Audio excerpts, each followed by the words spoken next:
नमस्कार मंडळी. तर आज आमच्या घरी बनवायची आहे भेंडीची भाजी, कारण सगळ्यांनाच खूप आवडते. आणि मागच्या व्लॉगमध्ये मी टाकलं होतं की काकूनी आणि आईने असं छोटंसं शेत बनवून छान ऑर्गॅनिक भाज्या लावल्या होत्या.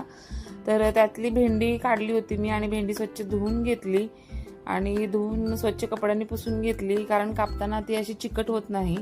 तर कढईमध्ये तेल घेऊन त्याच्यामध्ये कांदा, जिरं, मोहरी सगळी फोडणी घातली, टोमॅटो घातले आणि छान अशी भेंडी छान फ्राय करून घेतली. आपण घरी लावलेल्या भाज्यांची टेस्ट पण खूप वेगळी असते, कारण त्या सेंद्रिय खतामधल्या भाज्या असतात. आणि छान अशी भाजून घ्यायची. नंतर त्याच्यामध्ये 1 चमचा बेसन टाकायचं. बेसन टाकल्यामुळे काय होतं, भेंडी अशी मोकळी होते आणि टेस्टला पण छान लागते. आणि छान अशी भाजून घेतल्यानंतर त्याच्यामध्ये आपल्या आवडीनुसार तिखट मीठ घालायचं. मस्त अशी भेंडी फ्राय करून घ्यायची. 5 ते 10 मिनिटासाठी वाफवून घ्यायची. अशा पद्धतीने भेंडी केली तर अजिबात चिकट होत नाही, अशी मोकळी होते आणि खूप टेस्टी पण लागते. तर माझी ही रेसिपी तुम्हाला आवडली असेल तर चॅनलला लाईक करा, सबस्क्राईब करा. भेटूयात नेक्स्ट व्लॉगमध्ये. धन्यवाद.